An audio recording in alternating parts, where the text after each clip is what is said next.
से गोली से भी मर जाता है व्यक्ति। 16 गोलियां मारी गई। वो कौन सी मानसिकता थी, वो कौन सा डीएनए है, वो कौन से अंदर के हृदय के भाव हैं। हमने अहिंसा परमो धर्म माना, लेकिन हमारे साथ अहिंसा कर करके क्या राम गोपाल मिश्रा की बीबी विधवा हुई, वो चुनाव के लिए विधवा हुई थी, कैसी बात करते हो। उसके हाथों की हरी लाल और चूड़ियां नहीं टूट पाई थी, उनको तोड़ा गया।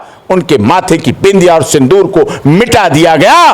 करवा चौथ आने से पहले, पहला करवा चौथ आने से पहले ही उसके गले का मंगलसूत्र तोड़ के उसके चिता के ऊपर फेंक दिया गया, डाल दिया गया। मस्जिद से जब पत्थर निकलते हैं, कहां से मस्जिद में पत्थर आते हैं? कौन सा मजहब सिखाता है पत्थर रखना? उनों को प्लास से नोचा गया।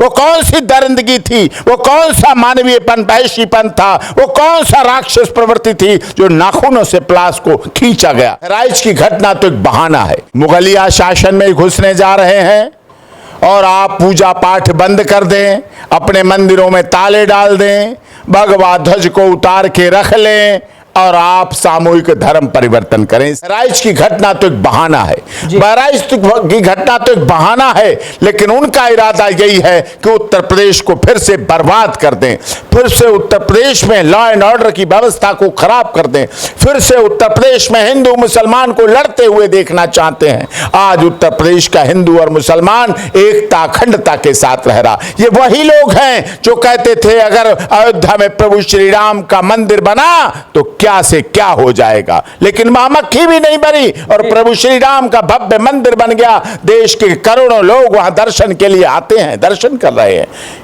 वाराणसी का कॉरिडोर भी बन गया। लेकिन ये धर्म के नाम पर, ये जाति के नाम पर, ये क्षेत्र भाषा और संप्रदाय के नाम पर उत्तर प्रदेश को बर्बाद करना चाहते हैं। ये चाहते हैं उनकी राजनीतिक रोटियां इसी बात से चलती रहें, सिकती रहे, बढ़ाते रहे, बनाते रहें। कुछ लोग सनातन धर्म को इतना कमजोर समझते हैं, इतना सॉफ्ट टारगेट समझते हैं कि सनातन डेंगू है, मलेरिया है, HIV एड्स है, कहकर भी लोग जिंदा बने रहते हैं। क्या किसी दूसरे धर्म, दूसरे मजहब के लिए ऐसा बोल के वो जिंदा रह सकता है जो बोल दे सनातन धर्म डेंगू, मलेरिया, HIV एड्स है? ऐसे विचार, ऐसी भावना करने वालों के द्वारा ही बहराइच जैसी घटनाएं होती हैं। राम गोपाल मिश्रा ने अपने जीवन को खोया है।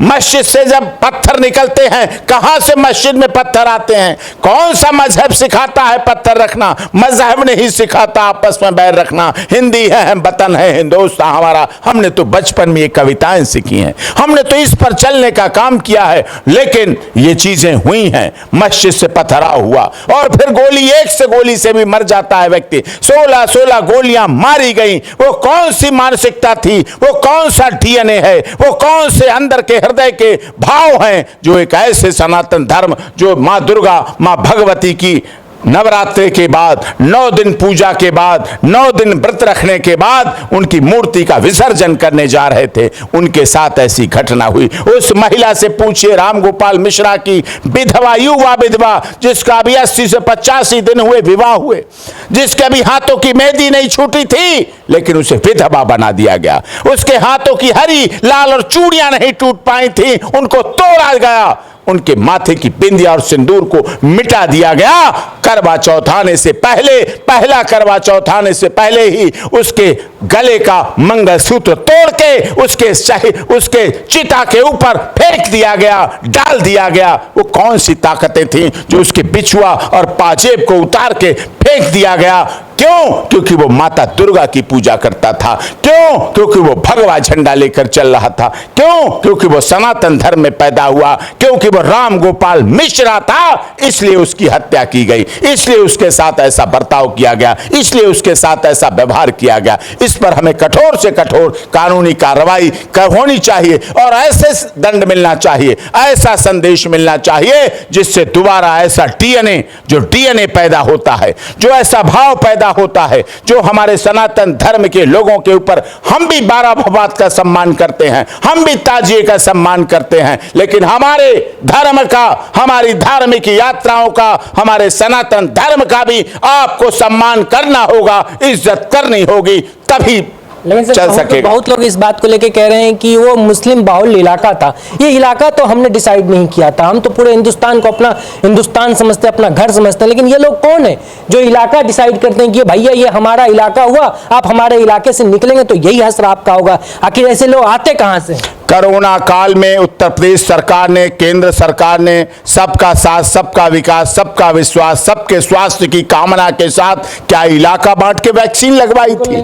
क्या डिग्री कॉलेज इलाका बांट कर बनाए जाते हैं?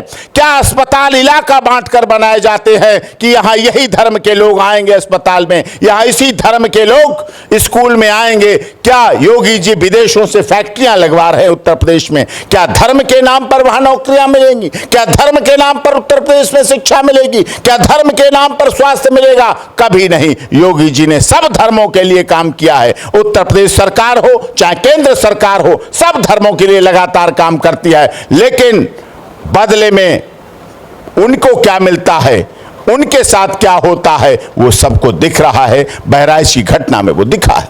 आप अगर सर हम कभी यात्रा निकाल रहे हैं, हम कोई गाना बजाते हैं, अगर आपको पसंद ना आए तो आप हमें गोली से भून देंगे। एक गोली नहीं, ना जाने 16 गोली आप मुझे मारेंगे। नाखूनों को प्लास से नोचा गया। वो कौन सी दरिंदगी थी? वो कौन सा मानवीयपन, वहशीपन था? वो कौन सा राक्षस प्रवृत्ति थी जो नाखूनों से प्लास को खींचा गया, निकाला गया? प्लास से, पेचकस से ऐसी चीजें करके खींचा गया। वो कौन सा ऐसा था? मर तो वो एक गोली से ही गया था।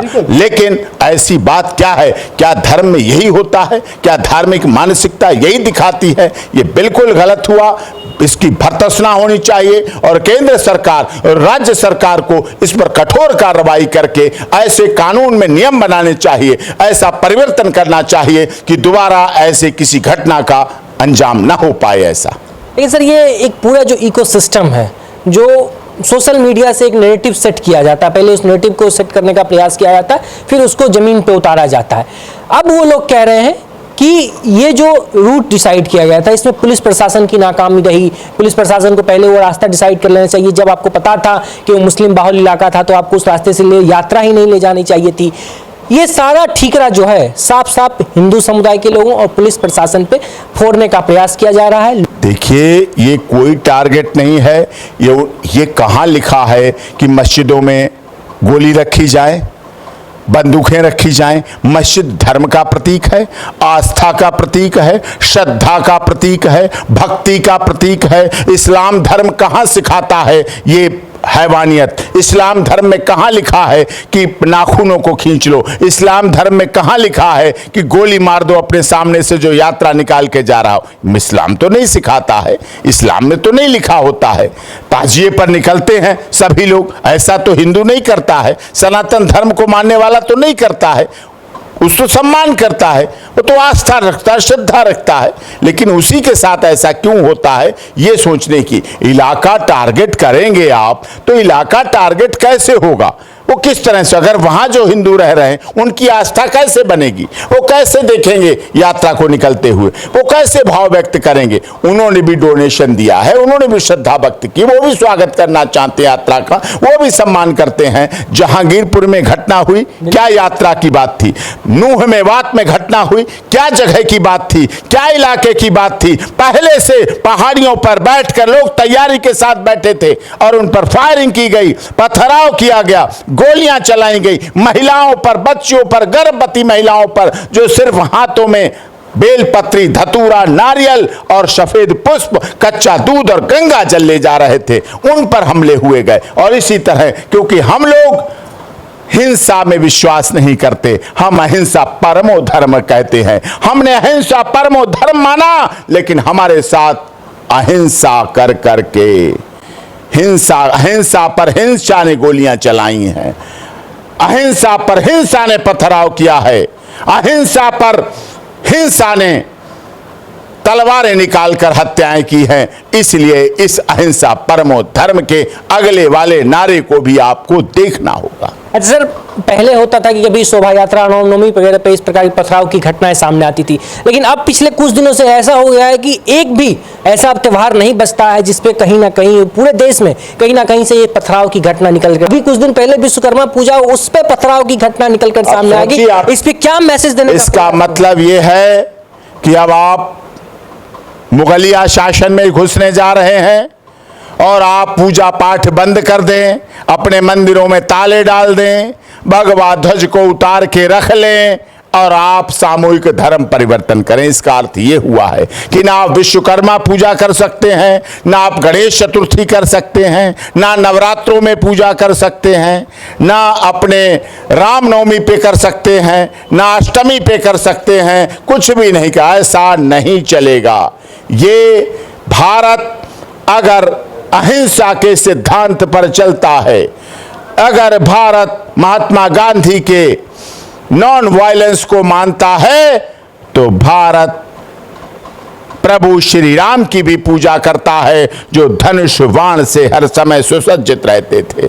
भारत भोले बाबा की भी पूजा करता है, जो त्रिशूल लेकर चलते थे। भारत दुर्गा माता की भी पूजा करता है, जो हर समय तलवार और भाला और बर्छी लेकर रहती थी। भारत महाबली हनुमान की भी पूजा करता है, जो हर समय जो हर समय गदा को लेकर रखते थे, उनकी पूजा करता है। तो हमें इस तरह से कोई ना बताए, ना समझाए, यही अच्छा है। आखिरी में सर हमारा एक सवाल है कि अखिलेश यादव की बात करें या फिर पूरा इंडिया अलायंस की बात करें, वो तमाम लोग कह रहे हैं कि ये जो बहराइच में जो हुई, इसके पीछे एक ही वजह है, क्योंकि उत्तर प्रदेश में उपचुनाव है, उस उपचुनाव को जीतने के लिए ये किया जा रहा है। क्या आपको लगता है योगी सरकार की अब ये दिन आ गए उत्तर योगी जी की? राम गोपाल मिश्रा चुनाव लड़ रहा था, राम गोपाल मिश्रा कुक था, राम गोपाल मिश्रा खाना बनाता था। क्या राम गोपाल मिश्रा किसी पार्टी का नेता था? क्या राम गोपाल मिश्रा ने कोई नॉमिनेशन भरा था? क्या राम गोपाल मिश्रा का कोई बायोडाटा था? क्या राम गोपाल मिश्रा की अभी अभी शादी हुई, चुनाव के लिए शादी की थी? क्या राम गोपाल मिश्रा की बीबी विधवा हुई, वो चुनाव के लिए विधवा हुई थी? कैसी बात करते हो? राम गोपाल मिश्रा के परिवार से पूछिए।